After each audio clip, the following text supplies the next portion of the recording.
Oke, baik. Eh, Sudah jam 9.31 ya. Oke, nanti yang belum seperti biasa nanti ya sebelum berakhir kita buka lagi ya absensinya. Baik, Assalamualaikum warahmatullahi wabarakatuh. Suara saya kedengaran? Terdengar, Pak. Oke, baik. Oke, nanti sebelum kemarin kelompok 1 ternyata hampir semua anggotanya itu tidak tahu kalau waktu itu ada kuliah pengganti, jadi mereka sudah siap sebetulnya untuk presentasi ya. Jadi kita minta pagi ini mereka presentasi, berarti nanti agak mundur ya, berarti nanti kelompok 2 Jumat minggu depan ya, seperti itu ya. Kelompok 1 sudah ada ya? Halo? Sudah. Oke, baik. Kelompok 1 sudah ada ya. Baik, sebelum kelompok 1 presentasi, seperti biasa saya memberi materi dulu ya. Sudah terlihat ya? Sudah kelihatan ya? Sudah, Pak. Baik, jadi topik kita pada siang hari ini adalah terkait reaktor nuklir ya, fisika kesehatan ya gitu. Jadi kalau kalau terkait satu topik reaktor nuklir ini saya jadi teringat masa lalu ya, di mana ketika waktu ini cerita dulu nih latar belakangnya ya, bahwa terkait reaktor nuklir ini dulu saya itu salah satu ya mahasiswa dari ya tahun-tahun 91 gitu ya, 90. Itu masih jadi waktu itu kita masih bersemangat-semangatnya untuk membuat PLTN ya, pembangkit listrik tenaga nuklir waktu itu.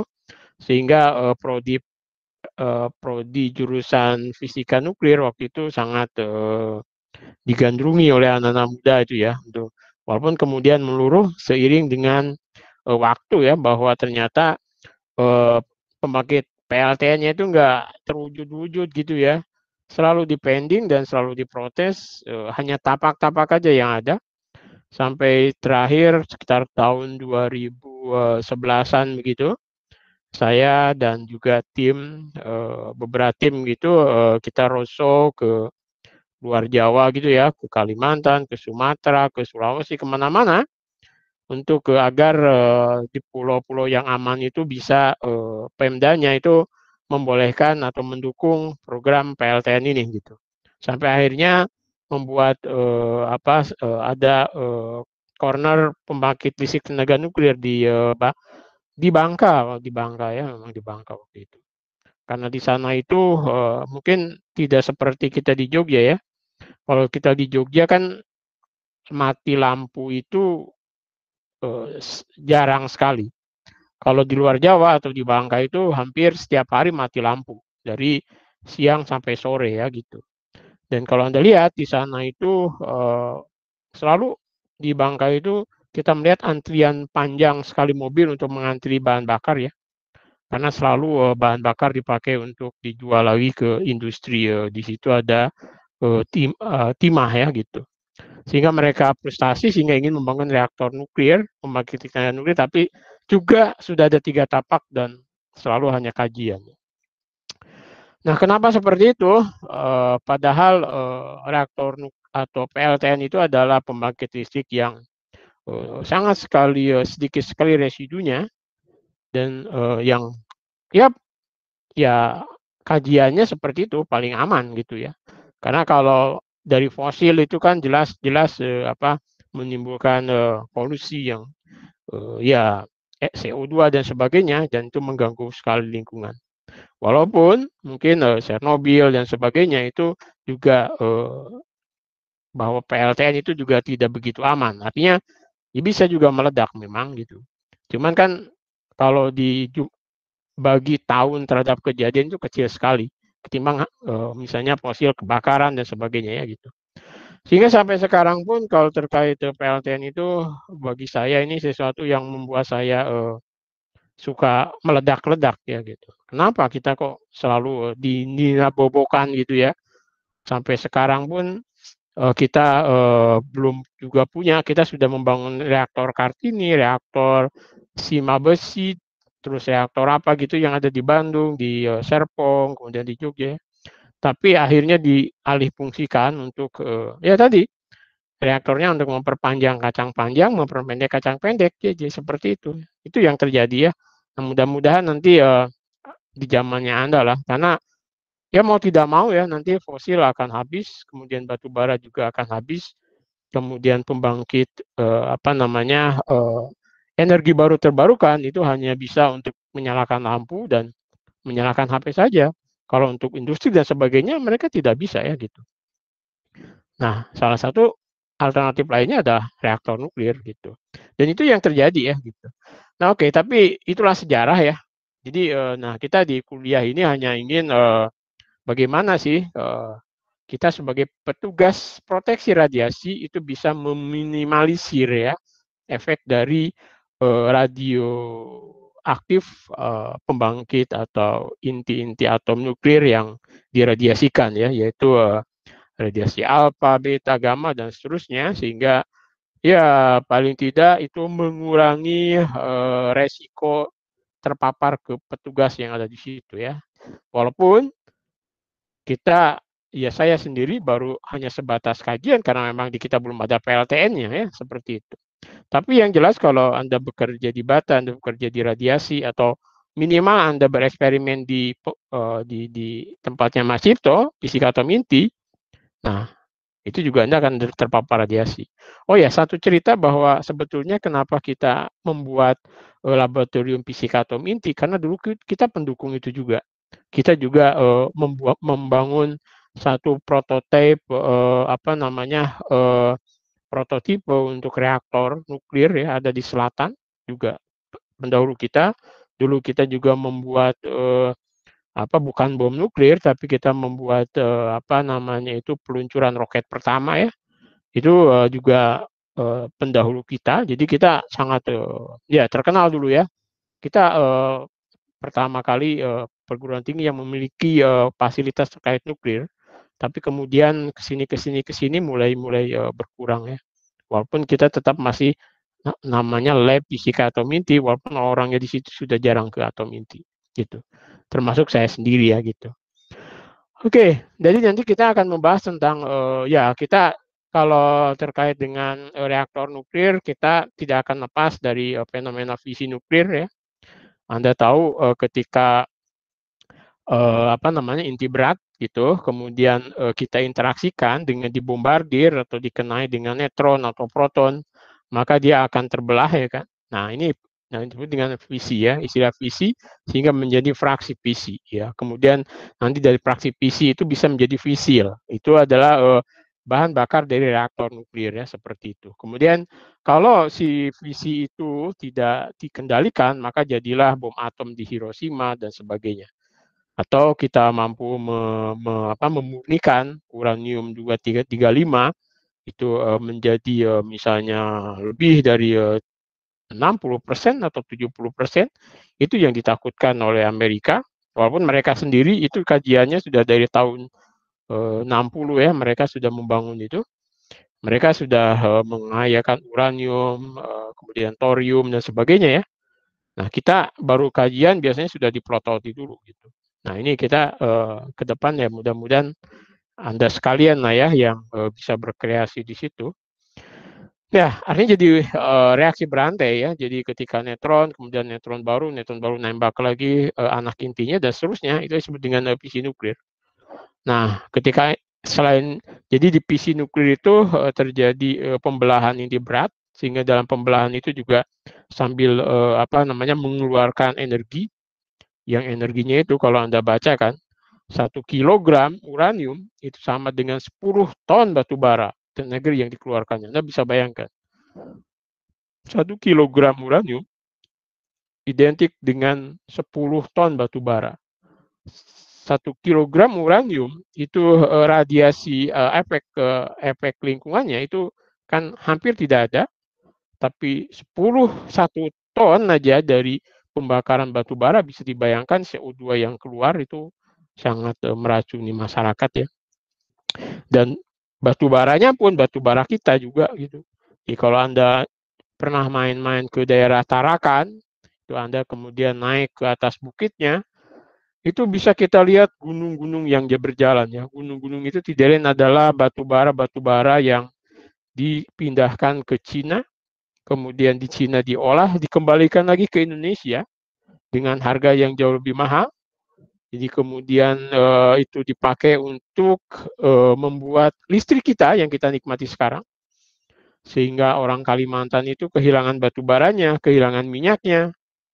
Tapi listriknya kita di sini yang menikmati ya. Jadi betapa kasihannya mereka itu di sana gitu. Bisa Anda bayangkan. Jadi ya kita bukannya bersyukur atau tidak ya, mestinya memang pembangunan itu merata lah ya. Jadi saya juga ngeri-ngeri lihat di Sumatera itu betapa kasihannya orang Kalimantan gitu ya. Di sana hutannya habis jadi apa namanya jadi hutannya habis jadi sawit, tanahnya habis diambilin batu baranya. Nah, mereka serba kesulitan ya. Nah, itu yang terjadi. Dan oke, kita tidak kuliah ke situ, kita kembali ke sini lagi. Oke, jadi ini yang mau kita bahas sekarang ya. Gitu. Oke, kalau visi terjadinya seperti apa, Anda nanti bisa lihat lagi di kuliah. Ada kuliahnya kali ya? Mungkin ada. Saya pernah dapat juga dulu ya, bagaimana namanya fisika nuklir ya, fisika nuklir, fisika inti. Itu bagaimana terjadinya fisi. Kemudian ada, selain fisi ada juga fusi kan. Nah, kalau fisi nuklir itu asalnya satu pecah jadi dua, kalau yang namanya fusi itu dua jadi satu ya. Misalnya satu H1 dengan satu H1 bergabung menjadi helium. Itu yang terjadi di fusi termonuklir yang ada di matahari kan. Terjadi dengan pada suhu yang kira-kira 15 juta derajat Celcius. Bisa dibayangkan ya. Gitu. Oke, kemudian kita akan lihat bagaimana produk fisi, elemen dan sebagainya ya. Sistem reaktor dayanya, kemudian sumber radiasi pada reaktor, sumber pencemaran, macam bla bla bla sampai ya kita nanti kesimpulan lah gitu ya. Nah, ini kaitannya kan juga banyak kalimatnya, jadi nanti juga kalau tidak selesai ya Anda baca sendiri gitu. Oke, kita lihat sejarah fisi nuklir ya, seperti yang saya bilang tadi ya. Fisi nuklir itu ditemukan pertama kali pada tahun 1938. Kalau Anda senang lihat apa namanya YouTube, itu zaman-zaman Jepang menguasai dunia ya. Kemudian Jepang kalah gara-gara Hiroshima dan Nagasaki dibom atom tahun-tahun 42, 45-an waktu itu ya. 42 itu banyak ke Jepang nyiksain orang, juga Nazi, Soviet dan sebagainya. Kalau Anda lihat perangnya mengerikan sekali. Tapi Jepang kalah dan diangkat kaki juga di Indonesia ya. Itu ketika Hiroshima dan Nagasaki kalah sama bom sekutu ya. Tapi itulah sebetulnya salah satu dari sudut fisika itu adalah fisi nuklir yang tidak dikendalikan ya gitu. Sehingga fisi terus sehingga bisa bom meledak ya seperti itu.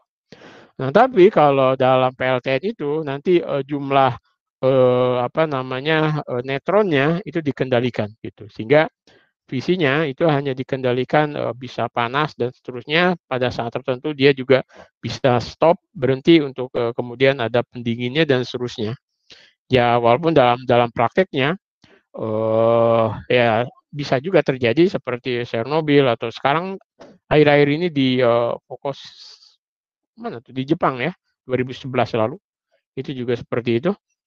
Ya, tapi apa namanya efek dari itu adalah sekian persekian dari yang sekarang ada.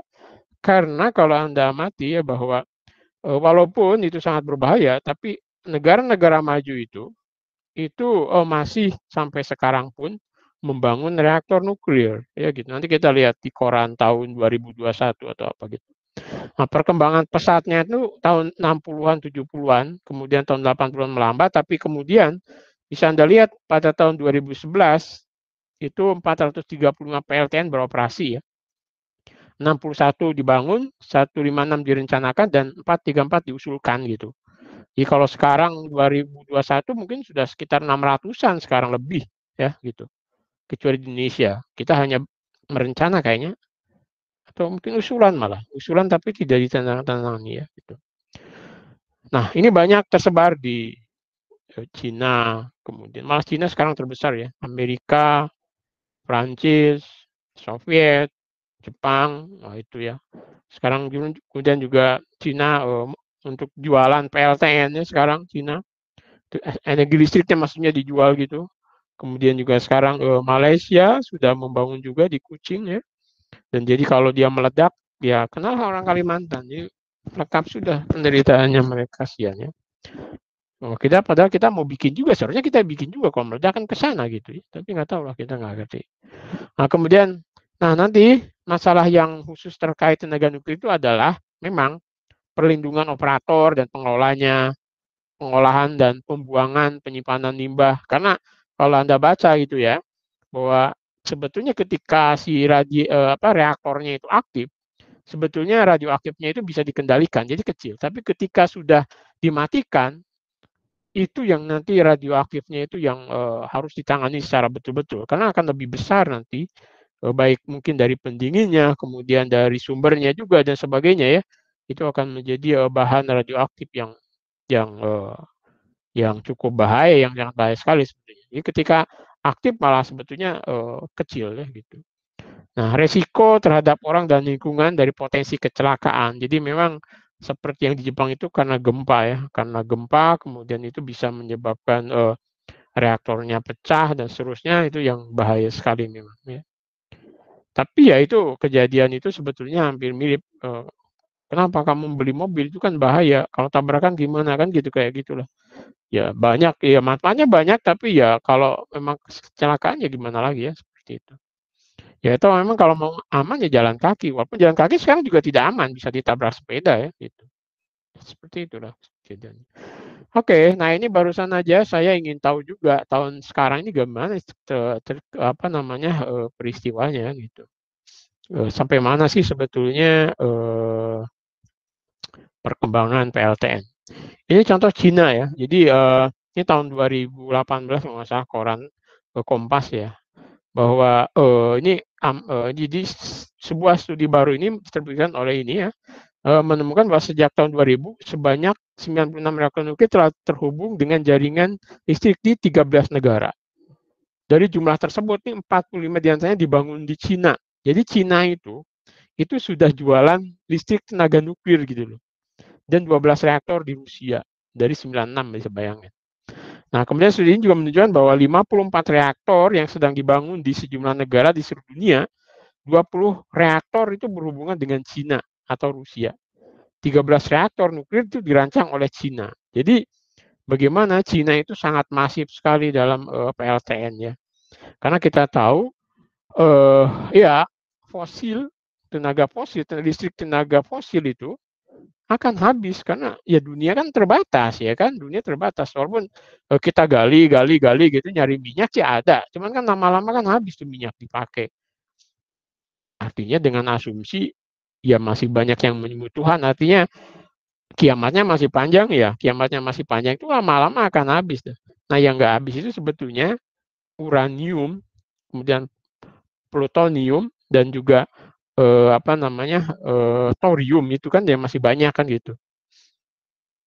Nah, makanya Cina, Amerika, Prancis, Rusia ya, itu berlomba-lomba itu mereka gitu. Nah, kita itu didina-bobokan dengan energi apa namanya energi baru terbarukan dari apa namanya itu minyak jelantah, biodiesel, kemudian apa gitu ya, yang ya semuanya hanya untuk mengecas HP saja sebetulnya, nggak bisa dipakai untuk industri kan gitu.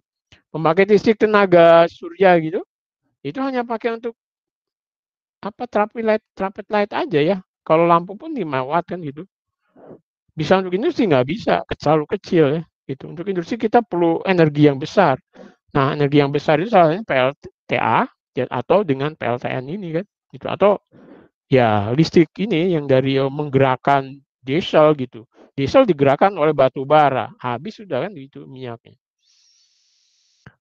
Oke, ini tahun 2018 kita lihat tahun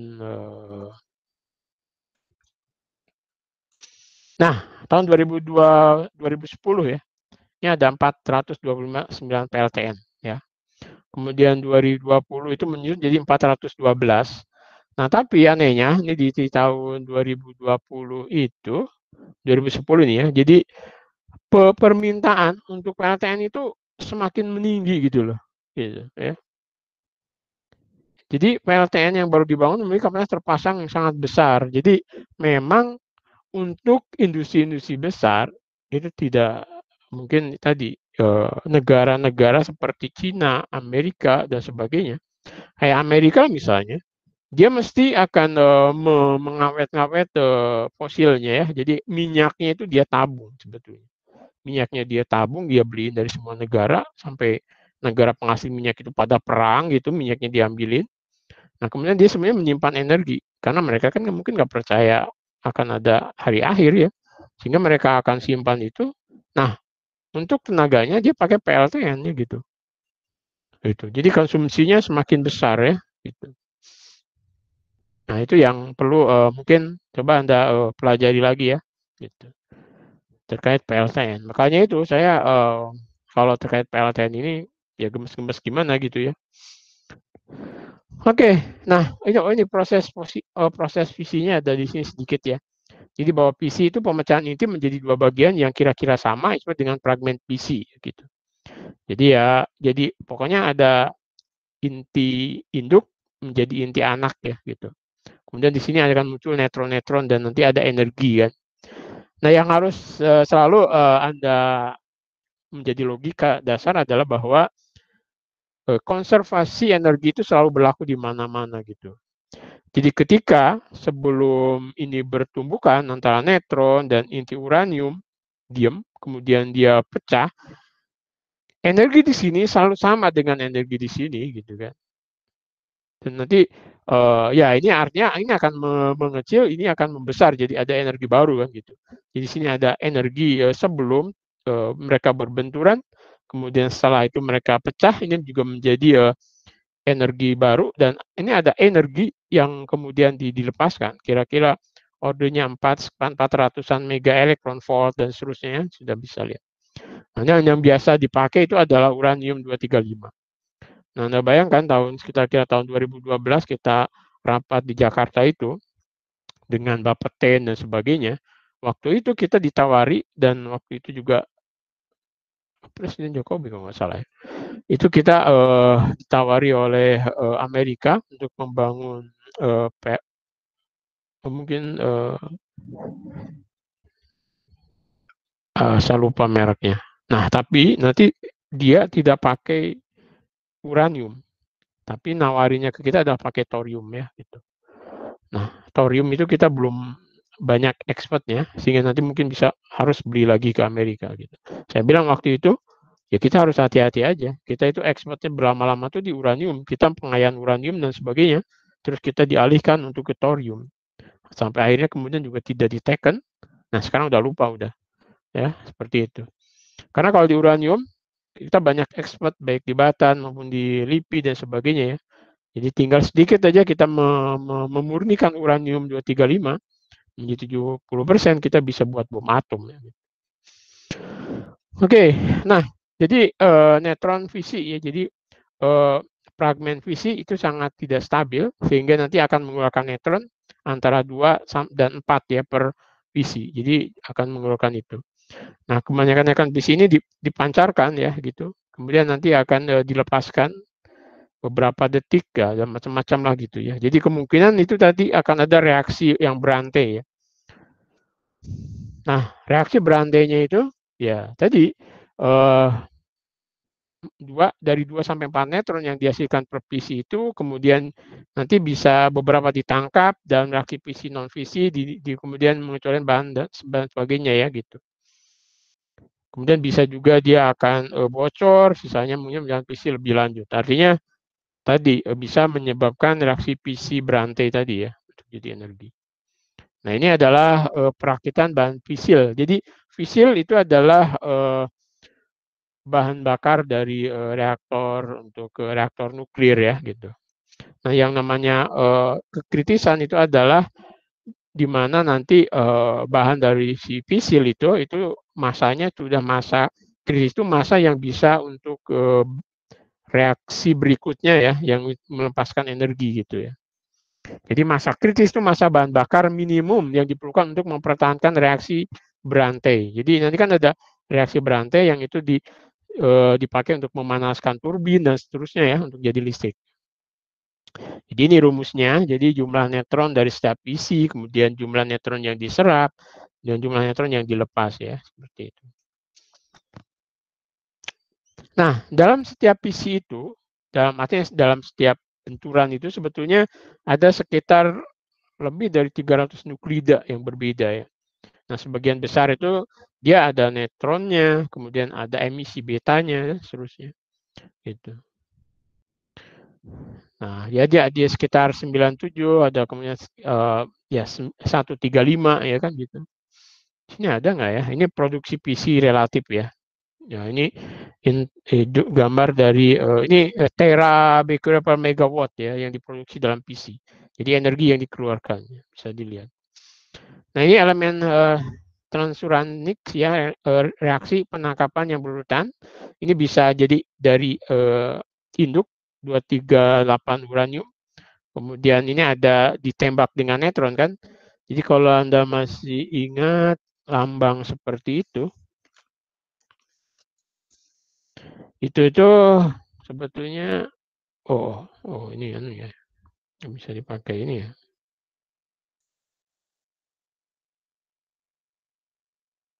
Ya ini. Wah, ini bisa nih. Ya ini U plus N, kemudian nanti U anak ya, plus gamma gitu ya.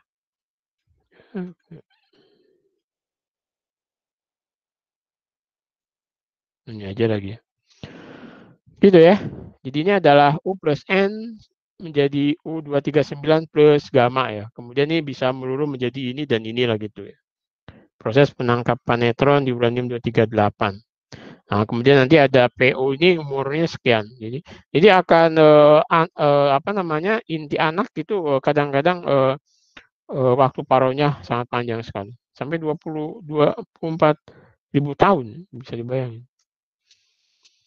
Oke, nah ini kemudian produksi aktivasinya ya, produksi aktivasi dihasilkan dari penangkapan neutron dalam bahan struktur reaktor dan pendingin. Jadi kan ketika ada bahan struktur reaktor, kemudian ada bahan pendinginnya, itu nanti diproduksinya ada, kalau ditangkap oleh bahan ini itu ada namanya aktivasi, namanya produk aktivasi. Nah, produk aktivasi itu berbeda. Jadi 60 CO ya, ini bisa memancarkan 2 sinar gamma. Kemudian waktu parohnya 5,22 tahun dan seterusnya ya. Gitu. Ini emisi beta gitu. Ini ada gamma dan seterusnya. Nah, oke, kita lihat sekarang sistem reaktor ya. Sistem reaktor daya yang di pembangkit listrik tenaga nuklir itu ada mayoritas mereka itu reaktor daya komersial itu adalah reaktor air dingin namanya. Jadi low water reaktor ya gitu. Nah, ada dua jenis reaktor air, yaitu ada reaktor air bertekanan, jadi power water reactor, dan tekanan air pendingin yang sangat tinggi mencegah pendidihan massal ya di situ. Kemudian ada satu lagi yaitu reaktor air mendidih, boiling water reactor ya. Air pendingin didih yang uap airnya itu langsung ke turbin gitu ya. Jadi ini yang berdasarkan reaktor air ringan. Nanti juga ada yang disebut dengan reaktor Candu ya, yang dikembangkan di Kanada. Mereka menggunakan air berat. Kalau ini biasanya H2O, kalau ini D2O ya, sebagai pendingin dan modulatornya. Nah, di Inggris ada juga yang dikembangkan si reaktornya itu menggunakan pendingin CO2, yaitu reaktor Magenov dan AGR. Ya, gitu. Jadi banyak sekali reaktor yang sudah dibuat ya. Kemudian ada sistem reaktor masa depan yang mungkin gitu. Ini ada ya banyak macamnya. Ini ada reaktor fast breeder logam cair macam ini. Ini penelitian dan biasa ini reaktor ini untuk penelitian dan pengembangan selama lebih dari 50 tahun ya. Ini konsep aslinya cukup berkembang baik ya, bukan biak. Di PU dengan penangkapan neutron di 238 ya gitu. Kemudian tapi ya itu lambat ya. Kemudian ada reaktor berpendingin gas suhu tinggi ya. Ini menggunakan gas helium. Nah, jadi ada reaktor menggunakan gas helium. Gas helium itu memang dimanapun biasanya dia dipakai untuk mendinginkan ya. Kalau di kami di SAR CO2 juga begitu. Dia untuk mendinginkan gerak CO2 yang asalnya di aras excited suruh turun cepat gitu ke aras, kemudian dibalikin lagi dan seterusnya. Pakai helium. Ini untuk mendinginkan bahan bakar uranium keramik. Nah ini sistem yang berdasarkan pressure water reactor ya gitu. Ini ada core fisil ya. Jadi batang-batang fisil di sini ya. Ini pabrik VWR yang khasnya ada ya. Jadi ini adalah batang pengontrol, kemudian di sini ada elemen bahan bakarnya ya. Jadi elemen-elemen namanya fisil itu ya, uranium atau apa gitu. Kemudian di sini ada pompa dan seterusnya. Kemudian ada uap panasnya, kemudian dia akan ke turbin di sini ya. Jadi memanaskan turbin. Turbin kemudian diputar, itu jadi listrik kayak gitulah. Tapi ya kita lihat ini reaktornya itu ada heat exchanger, kemudian ada ya jadi sangat kuat sekali gitu loh. Jadi sebetulnya ketika ini ada gempa pun ini sangat kuat sekali. Cuman ya kalau penahannya kena gempa rusak juga, ya bisa jadi bocor memang ya gitu. Nah ini boiling water reactor ya. Jadi dia juga gitu. Ini dia langsung aliran dari uapnya itu memutar turbin ya seperti itu. Jadi di sini ada reaksi panas sekali sehingga airnya ada uapnya memutar turbin. Kan prinsipnya gitu. Ya walaupun tidak mudah, ini harus ada bidang ilmu tersendiri loh ini. Saya hanya ngomong aja bilang gampang, tapi sebetulnya ini ada teknik nuklir sendiri. Jadi bagaimana membuat elemen fuelnya dan sebagainya. Kemudian ada batang pengontrolnya. Ini tidak gampang. Ini ada teknik sendiri. Cuman ya karena saya juga belum nggak begitu menguasai kalau di sini ya. Yang jelas seperti itu. Artinya ini ada gitu. Ini dan kalau ini jadi teknik ya, teknik ya mestinya di teknik nuklir ini dipelajari ya. Ya kita bisa belajar di sini ya. Nah, kemudian yang jelas ini dipakai untuk memutar turbin untuk jadi listrik dialirin ke kita ya, gitu. Nah, kalau kita lihat komponen dari reaktor yang paling mendasar itu ada inti yang mengandung bahan fisil tadi. Jadi bahan untuk reaktor, bahan fisil itu dari fisi ya, fisi itu. Kemudian sistem kontrol untuk mengontrol laju fisinya, kemudian ada moderator. Moderator itu bisa air atau apa itu untuk melambat neutron cepat. Karena hasil dari fisi, dua fisi itu kan kalau ada uranium 235 ditembak neutron, dia akan pecah jadi dua. Nah, masing-masing kan memancarkan neutron di situ. Nah, neutron itu biasanya neutron cepat. Neutron cepatnya itu juga nanti akan menembak lagi inti yang baru, kemudian tambah banyak. Nah, kalau tidak dikendalikan itu tadi akan terjadi peledakan. Nah, itu dikendalikan dengan moderator. Biasanya tadi bisa pakai air, bisa pakai helium, bisa pakai D2O dan seterusnya ya. Kemudian ini sistem pendingin untuk menghilangkan panas yang dihasilkan oleh fisi. Jadi juga ada ya dia bisa misalnya memutar turbin uapnya tapi juga kemudian harus didinginkan ya seperti itu. Kemudian ada pelindung radiasi. Nah, ya kita concern di sini sebetulnya pelindung radiasinya. Jadi bagaimana si hasil radioaktif dari fisi ini jadi neutron, gamma dan seterusnya tadi itu jangan sampai keluar gitu loh. Maka harus dilindungi kan gitu. Nah, minimal melindungi dari si pekerja-pekerja yang di situ, berarti harus dilindungi berapa tebal betonnya, berapa tebal tisilnya apa saja. Nah, di situ kan seperti itu. Nah, kemudian inti reaktor jadi berisi rakitan bahan bakar atau elemen bahan bakar tadi kan. Kemudian elemen bahan bakar itu terdiri dari bahan fisil, dalam ya bentuknya kaleng atau dilapisi dengan penutup logam ya. Bahan fisil biasanya uranium ya kan gitu seperti yang saya bilang tadi. Nah, uranium naturalnya itu kan 0,7%. Nah, nanti kalau sampai 70, sebetulnya 35% sudah bisa dipakai untuk fisil ya. Nah, kalau kita bisa sampai 70% tuh memurnikan uranium 235, wah kita sudah pintar bikin nuklir ya gitu. Kemudian kebanyakan reaktor daya itu menggunakan uranium yang diperkaya. Ini diperkaya ya, tadi dimurnikan ya. Nah, moderator itu mengurangi energi fisi neutron menjadi thermal, di mana fisinya terjadi. Moderatornya di situ ya, bisa air tadi, bisa helium, bisa apa namanya deuterium dan seterusnya ya. Tes, suara saya masih kedengaran?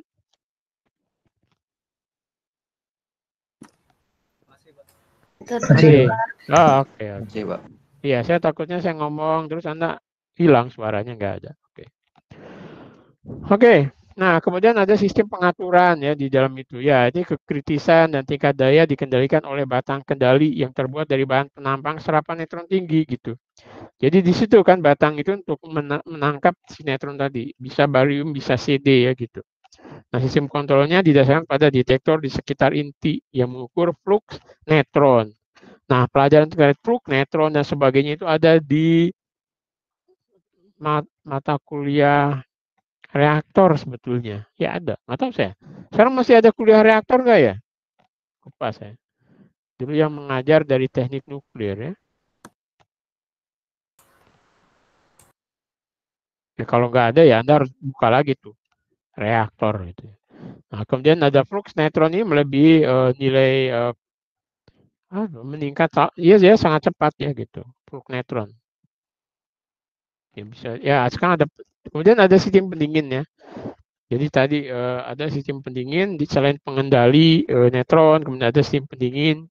Jadi energi yang dilepaskan selama PC minimum kenaikan suhu bahan bakarnya dan selongsongnya gitu ya. Panasnya ini dikeluarkan oleh pendingin dan digunakan untuk menaikkan uap untuk menggerakkan turbin ya kan seperti itu. Nah, dalam low water reactor itu pendinginnya adalah air, sedangkan dalam reaktor pendingin gas itu CO2 atau helium gitu. Nah, sebagian besar pendingin itu menjadi radioaktif sampai batas tertentu, sehingga integrasi sistem pendinginnya itu harus tinggi. Jadi pendinginnya pun itu menjadi radioaktif bisanya ya, gitu.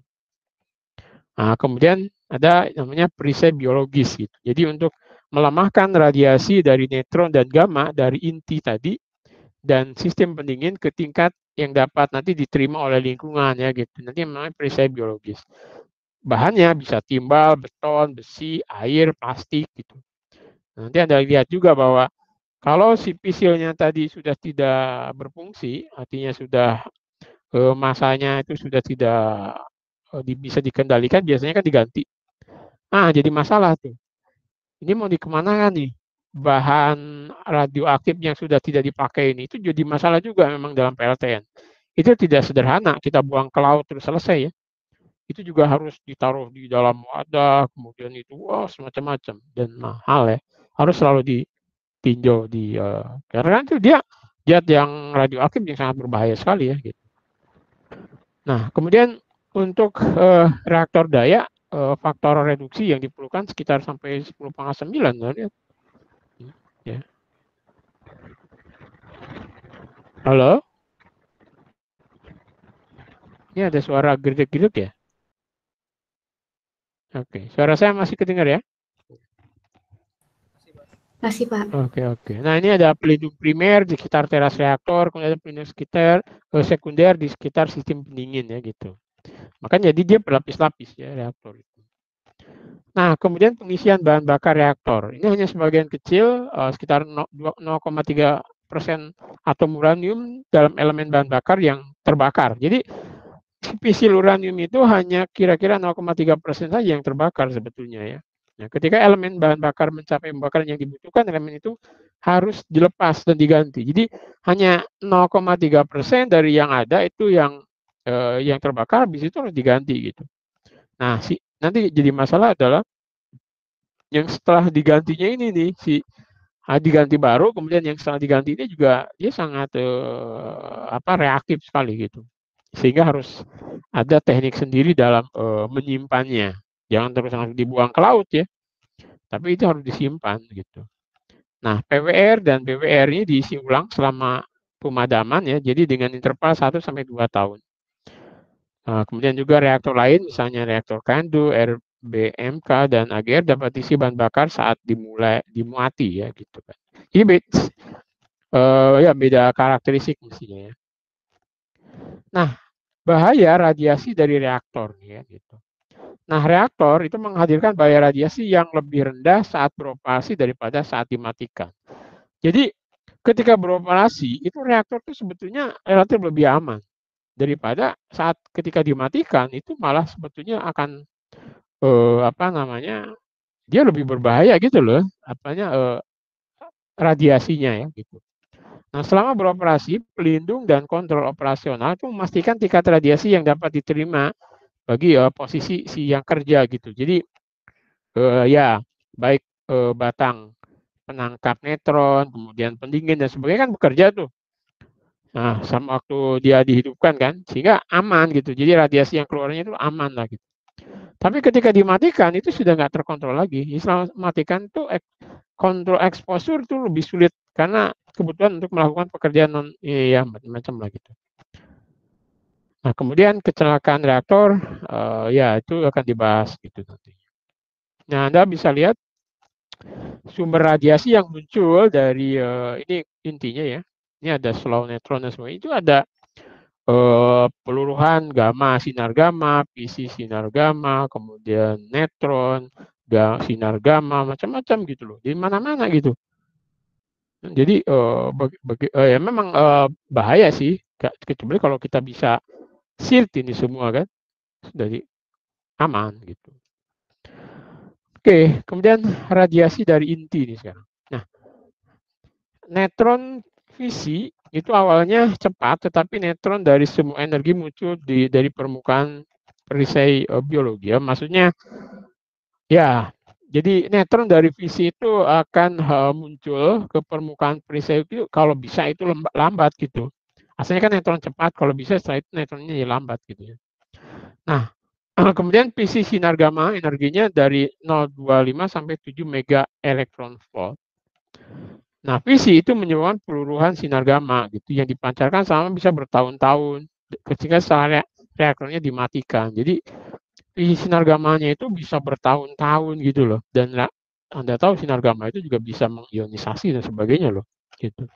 Nah, sinar gamma dari penangkapan neutron bereaksi di dalam bahan struktur reaktor dan pelindungnya, gitu kan. Nah, sini peluruhan sinar gamma dari bahan aktif dan seterusnya ya. Nah, kita bisa lihat radiasi dari pendingin. Ini tadi kan radiasi dari inti nih. Radiasi dari intinya kan ada sinar gamma dan seterusnya ya, cukup gede. Kemudian ini radiasi dari pendinginnya juga gitu. Nah, peluruhan sinar gamma dari produk aktivasi cairan pendingin ini juga begitu. Ini bisa sampai 6,1 mega elektron volt ya. Mega elektron volt sinar gamma. Ini sinar gamma maksudnya. Waktu paronya 7,12 kon ya.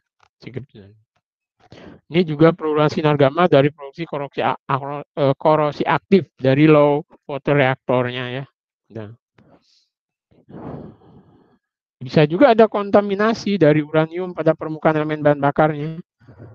Bisa ke selongsongnya dan seterusnya gitu. Nah, ini adalah bahaya kontaminasi dari reaktor ya. Kebanyakan pemancarnya itu gamma, juga ada pemancaran beta juga gitu. Nah, ini pemancaran beta, radiasi beta ini penting jika kepucahan radioaktif dari sistem reaktor menyebabkan kontaminasi ya gitu. Ada tritium, pemancar beta penting di semua reaktor. Gitu. Nah, ini jadi sebuah reaktor yang beroperasi pada 1000 megawatt itu memuat sekitar 2 kali 10 pangkat 8 terabecquerel produksi PC. Anda bisa bayangkan. Ini bisa, iya gede banget ya. 2 giga tera lagi ya. Tera itu udah 10 pangkat 12. Nah, membutuhkan 3 tingkat penahanan di sini. Jadi pertama bisa menggunakan selongsong bahan bakarnya, kemudian sistem primernya yaitu pendinginnya kan.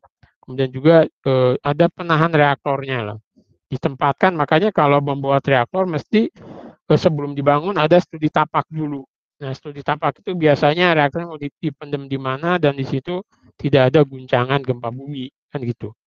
Karena kalau ada guncangan gempa bumi, kejadian di Jepang dan 2011 akan terjadi lagi, kan gitu. Iya, memang penahannya kuat sekali, tapi ketika digoncang gempa bumi, penahannya yang ambruk gitu. Ya udah, radiasinya kemana-mana. Itu yang bahaya. Misalnya kan di laut tuh, nah si radiasinya ini ngenain ikan, ya kan?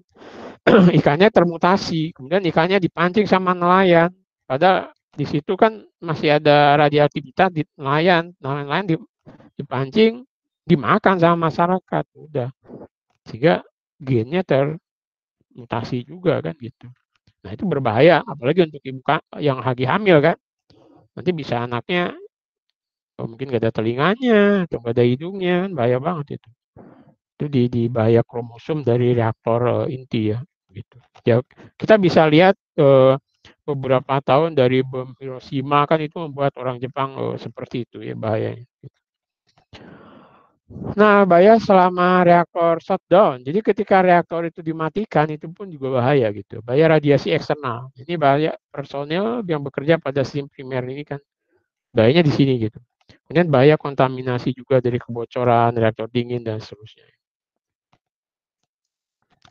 Nah, ini reaktor riset ya. Nah, ini ada sekitar 240 reaktor riset di seluruh dunia. Pengayaan bahan bakar umumnya lebih tinggi kan. Jadi kalau untuk riset ya salah satunya biasanya untuk tadi risetnya riset nuklir ya. Nah, itu yang walaupun dunia melarang macam-macam, tapi Amerika, Soviet, Jepang, Cina itu masih riset itu. Apalagi misalnya Korea Utara, dia sering bikin nuklir ya. Berarti riset tentang pemurnian uranium itu masih mereka lakukan gitu ya. Ya kita aja Indonesia yang nggak riset ya. Kita pemurnian atau murniin apa kita ya. Tahu yang di riset apaan ya gitu. Nah, jadi banyak aplikasi ya. Jadi termasuk pengujian bahan, penelitian dasar. Nah, ini jadi reaktor riset itu biasanya memang untuk ada untuk kedokteran, produksi sumber radioaktif. Nah, ini sekarang banyak ya. Jadi reaktor-reaktor di kita yang baik yang di Serpong maupun yang di Jogja ya, reaktor Kartini itu biasanya untuk memproduksi sumber radioaktif. Nah, sumber radioaktifnya dipakai untuk apa? Ya tadi dipakai untuk memperpanjang kacang panjang, memperpendek kacang pendek biasanya. Atau ya ada juga sih dipakai untuk pengobatan kanker ya, kanker gitu diobati. Cuman kadang-kadang konyol juga ya. Jadi misalnya kanker diobati nih, pakai dosis sekian. Nah, karena pasiennya pengen cepat sembuh, dosisnya ditambah. Nah, tapi bukannya sembuh malah bablas ya. Kenapa? Karena berbahaya sekali. Jadi ketika dosis radioaktif itu ditambah untuk satu pengobatan kanker tertentu, itu efeknya kan masa lifetime-nya kan panjang gitu. Jadi sehingga dia tidak hanya men-trigger jaringan yang sakit atau kanker, tapi malah dia kemana-mana sehingga tadi membahayakan asalnya sakit pundak jadi sakit tenggorokan. Tenggorokannya habis nggak bisa nolong dan ya wafatlah beliau gitu.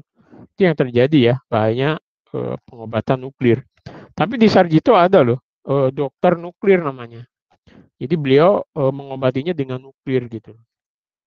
Jadi disuntikan, kemudian ada pakai namanya contrast agent ya, kemudian nanti sembuh gitu. Kalau sembuh ya, kalau enggak ya bablas itu ya. Jadi ya, oke seperti itu ya. Jadi itu dalam reaktor nuklir. Jadi memang nuklir itu ya selain untuk PLTN bisa juga sih ya untuk bahan. Kita juga bisa dipakai untuk pengujian gerabah, pengujian keaslian apa gitu banyak sekarang dipakai. Termasuk ya dulu kita punya riset dengan Batan ya, namanya lupa saya namanya apa. Itu juga gitu. Jadi kita dengan Batan itu membuat, nah kita risetnya di dosisnya. Jadi dosis untuk nuklirnya itu berapa gitu kalau untuk ke sekian lapis ya seperti itu. Nah, jadi ada kolam penyimpanan bahan bakar. Jadi bahan bakar bekas tadi yang kalau sudah 3% kebakar maka harus dicabut diganti kan. Nah, bahan bekasnya itu tidak bisa dibuang di sembarangan. Jadi harus dikelola juga. Namanya kolam penyimpanan bahan. Di situ biasanya ada kolam gitu, kemudian dimasukkan, dikasih ya shielding, aluminium, beton dan seterusnya, terus dimasukin. Jadi aman sekali sebetulnya. Kecuali pelindungnya tadi dirusak ya. Ada instrumen kolamnya juga loh. Jadi 3 jenis instrumen yang digunakan untuk peringatan tentang kondisi berbahayanya. Ada monitoring gamanya. Kalau misalnya gamanya tinggi berarti itu bocor kan gitu. Kemudian ada penghitungan air kolamnya. Kemudian juga ada monitoring udaranya seperti itu.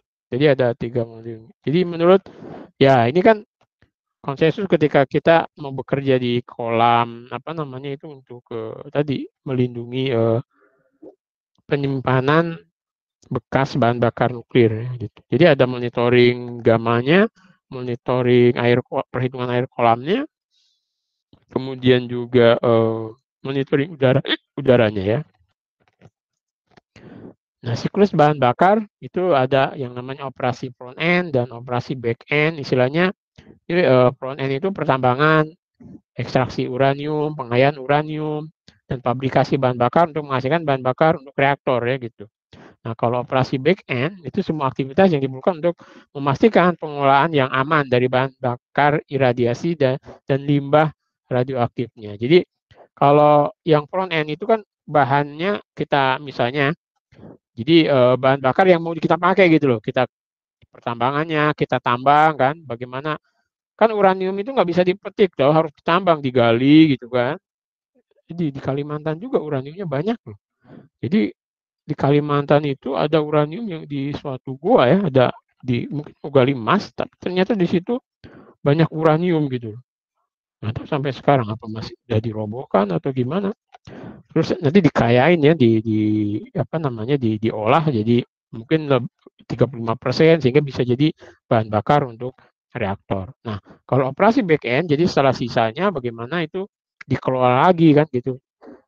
Jadi limbah radioaktifnya itu bisa terkendali ya, seperti itu. Nah, ikannya ada penambangan uranium. Jadi biji uranium diperoleh dari penambangan bawah tanah ya, dan pengerjaan tambang terbuka juga. Nah, ini masalah radiologi utamanya. Nanti kan di tanah itu juga ada radon. Oh, jadi seperti itu. Nah, biasanya untuk dosis radiasi bagi pekerja tambang itu per tahun itu 10 milisievert lah gitu. Jadi kalau bisa itu juga per tahunnya itu 10 milisievert, sehingga orang tambang itu mestinya tidak boleh dia dalam 1 tahun itu ada ditambang terus gitu. Maka dia harus kadang-kadang suruh relax atau disuruh istirahat dulu, baru masuk lagi dan seterusnya. Nah, ini yang disebut pengayaan uranium ya. Jadi pengayaan uranium konsentrasi U235. Jadi uranium 235 itu ditingkatkan dari yang alamiahnya 0,7% menjadi 3,5%. Jadi untuk bahan bakar itu cukup 3,5% saja. Makanya saya bilang tadi, sebetulnya negara-negara Amerika, Soviet atau Rusia ya, Jepang apa gitu, kenapa kita didinabobokan dengan energi baru dan terbarukan, yaitu misalnya biodiesel air jelantah, kemudian kita membuat tenaga angin atau tenaga listrik, itu agar kita nggak bisa memperkaya uranium gitu. Karena kalau kita bisa sampai lebih dari 30% aja, kita udah bisa buat bom atom. Nah, sekarang kita nggak tahu apakah kita sudah bisa buat. Tapi kalau bom biasa sih bisa ya, teroris itu ya gitu. Kalau dari uranium 3,5% aja udah untuk bisa reaktor daya ya, seperti itu. Nah, proses pengayaannya bisa menggunakan UF6 katanya gitu ya, difusi gas, sentrifuges gas dan sebagainya ya. Ya ada teknologinya sendiri gitu. Nah, kemudian ada fabrikasi bahan bakarnya kan gitu. Yang menjadi fisil tadi ya gitu. Pengolahan bahan. Nah, kemudian ada pengolahan. Oke, mungkin jadi saya sudah cukup gitu dulu aja. Kesini nanti Anda baca aja sendiri ya. Ini sudah 1 jam. Silakan untuk yang kelompok 1 ya untuk share presentasinya ya, gitu. Oke, silakan.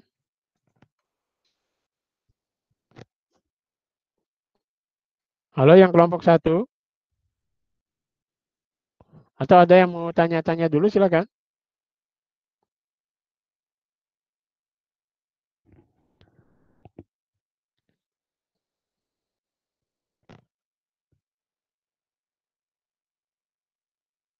Kok suaranya nggak kedenger ya? Terdengar, Pak. Oke, kedengar ya.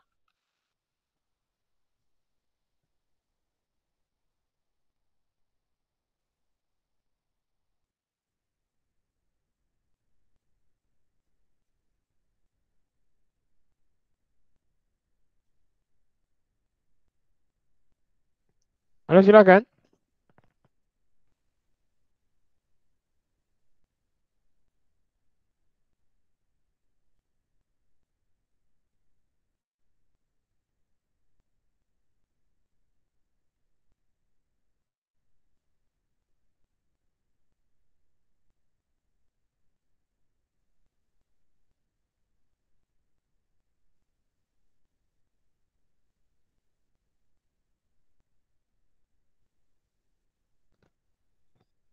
Halo?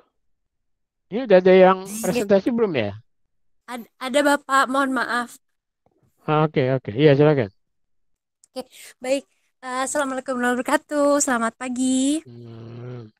Iya, Baik, kami silakan. dari kelompok 1 akan membawakan presentasi mengenai di next aja deh, mengenai jurnal berjudul Estimating Organ Doses from Pediatric Cerebral Computed Tomography Using Waza-Ari Web-Based Calculator. Penulisnya adalah Reo Etani, Takayasu Yoshitake, dan Michiaki Kai. Oke. Boleh di next. Oke. Jadi latar belakang dari penulis mengangkat judul ini adalah penggunaan computed tomography atau CT semakin meningkat. Jadi perlu diperhatikan dosis paparan radiasi yang kemungkinan menjadi penyebab dari kanker otak ataupun leukemia. Kemudian tujuan dari penulisan jurnal ini adalah untuk mengkaji estimasi dosis radiasi yang ada pada organ tubuh menggunakan pediatric cerebral CT. Oke. Next. Dari teori yang ada dalam jurnal itu kami mengangkat 4 teori singkat. Yang pertama adalah bahwa dosis radiasi pasien yang menjalani pemeriksaan CT secara signifikan lebih tinggi daripada pasien yang menjalani radio diagnosis konvensional. Kemudian hipotesa dari penulisan ini adalah secara umum anak-anak memiliki resiko lebih tinggi terkena kanker akibat radiasi dibandingkan dengan orang dewasa. Kemudian dalam pemeriksaan CT pediatrik perlu pemilihan pemindaian yang berbeda sesuai dengan ukuran atau usia anak-anak dengan berbagai ukuran tubuh. Karena jika menggunakan perangkat yang sama dapat mengakibatkan dosis berlebih untuk anak-anak. Kemudian pemeriksaan CT berulang dapat meningkatkan resiko leukemia atau tumor otak pada masa anak-anak. Karena itu perlu adanya optimasi dosis pada pemeriksaan CT pediatrik untuk meminimalkan dosis radiasi pada anak-anak yang menjalani pemeriksaan CT. Begitu untuk teori singkatnya. Kemudian proses penulisan ini sebelum penulis melakukan penulisan diadakan metode penelitiannya adalah dengan survei kuesioner tentang pasien dan pengaturan klinis dari CT. Kemudian ada perhitungan estimasi dosis yang nanti akan dibahas dalam analisis. Ada rata-rata dosisnya, panjang dosisnya berapa, dosis efektifnya berapa, kemudian model CT-nya, teknik pemindaiannya, kemudian dilakukan analisis statistik menggunakan analisis regresi linier untuk mendapatkan hubungan antara rata-rata dosis, panjang dosis, dan dosis organ dengan usia di setiap kelompok umur. Itu untuk prosesnya. Kemudian untuk Yang tadi saya sebutkan untuk metode surveinya, survei kuesionernya ini dilaksanakan pada tahun 2012 selama 2 minggu. Diambil dari rumah sakit dan fasilitas medis yang menggunakan 200 tempat tidur yang melakukan CT pediatrik di daerah Kyushu, Jepang. Kemudian prosedurnya yang diambil adalah informasi dari pasien berupa usia, jenis kelamin, tinggi badan, berat badan, dan indeks massa tubuh. Kemudian ada informasi dari CT-nya, misalnya produsennya siapa, kemudian modelnya seperti apa. Dan yang terakhir adalah parameter pemindaian dari CT, yaitu jenis pemindaiannya, indeks dosisnya rata-ratanya berapa, kemudian produk panjang dosisnya berapa, dan panjang pemindaiannya berapa. Seperti itu. Kemudian untuk yang metode yang analisis estimasi dosis yang nomor 2 tadi, jadi analisis dosis itu secara garis besar dipisahkan menjadi 5 kelompok usia, yaitu usia 0, usia 1, usia 5, usia 10, dan usia 15 yang dihitung dosis pediatriknya menggunakan Mazari. Kemudian parameter dari mohon maaf sebentar.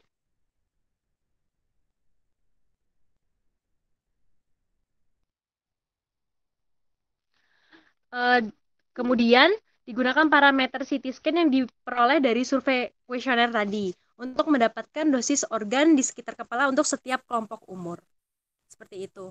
Kemudian untuk analisis statistiknya, pada penelitian ini digunakan analisis perbandingan yang signifikan menggunakan student t-test untuk 2 kelompok tertentu dan hubungan antara CT default, nilai DLP, dan dosis organ dan usia di setiap kelompok usia dengan analisis regresi. Seperti itu. Untuk hasil dan analisis data serta pembahasannya akan diteruskan oleh teman saya. Dipersilakan.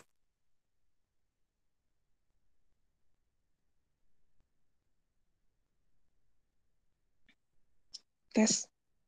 Oh, kedengaran suaranya.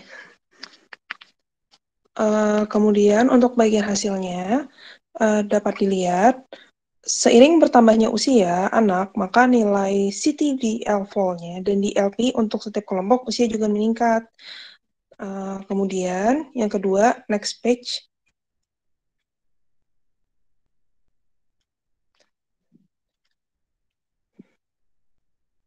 Sebentar. Sinyal.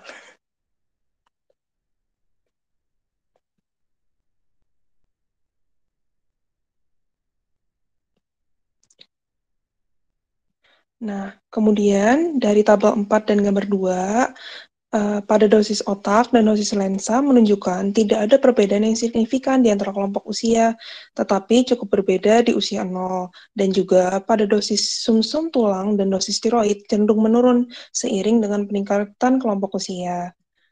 Next page.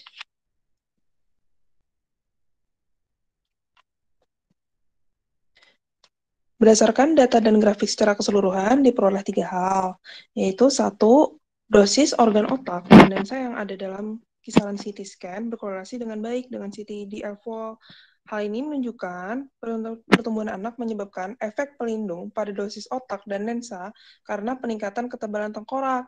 Kedua, dosis sum tulang jauh lebih rendah pada usia 10 tahun dan usia 15 tahun karena sum-sum tulang berlimpah di tengkorak pediatrik, sehingga efeknya lebih besar di kelompok usia yang lebih muda yang memiliki proporsi tulang sumsum yang lebih tinggi dalam kisaran CT scan.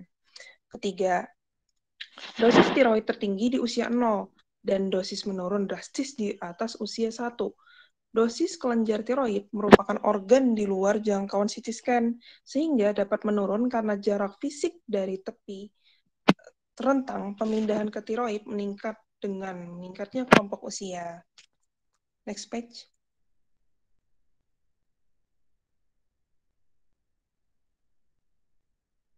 Lebih jelasnya dapat dilihat pada tabel 5 berikut. Diperoleh kecenderungan dosis steroid terbesar terjadi pada kelompok usia 0.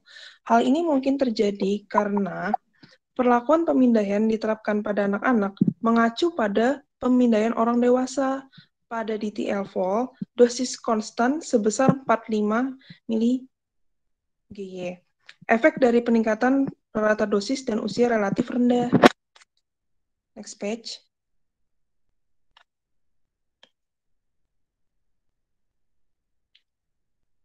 Kemudian, hasil dosis organ masih terdapat ketidakpastian karena bergantung pada pemilihan parameter pemindaian. Saat melakukan estimasi dosis, dengan Waza-Ari dipilih Pantone berdasarkan ukuran tubuh, tetapi tidak digunakan indeks pasti seperti ukuran kepala atau jangkauan pemindaian yang sebenarnya. Hal itu dikarenakan pengumpulan informasi tersebut sulit. Kemudian, beberapa asumsi untuk perhitungan hasil sebenarnya diperlukan peralatan yang dinilai terlalu tinggi, dan data yang diperoleh dinilai terlalu rendah. Oleh karena itu, perkiraan dosis organ berbeda-beda, tergantung pada bayangan mana yang diterapkan. Bayangan yang lebih muda, atau lebih kecil, atau yang lebih tua, atau lebih besar. Next page. Sehingga kesimpulannya, 1. Dosis tertinggi pada dosis otak, dosis tiroid, dan dosis lensa terdapat pada usia 0 jika dibandingkan dengan kelompok umur lainnya. Dosis organ sangat bervariasi berdasarkan kelompok usia, dan yang terakhir disarankan parameter CT scan tidak dimaksimalkan penggunaannya untuk anak-anak. Berikut hasil presentasinya. Terima kasih. Oke, terima kasih ya. Itu sebetulnya si paper ini terkait dosis CT scan sumbernya apa? X-ray. Halo?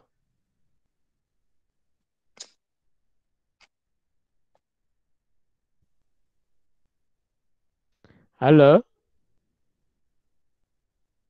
Suara saya nggak kedengeran ya? Terdengar, Pak.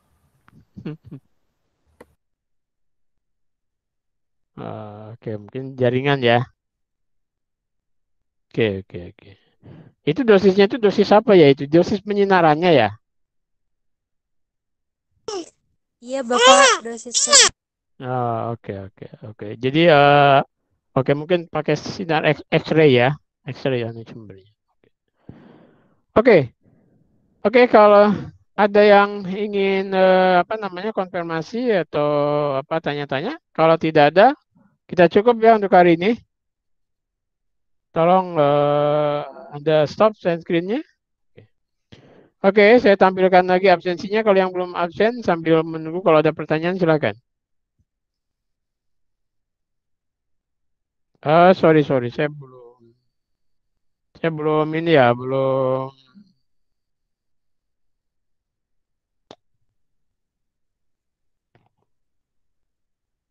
Oke, silakan. Sambil menunggu kalau ada yang mau tanya jawab atau tanya atau diskusi, silakan.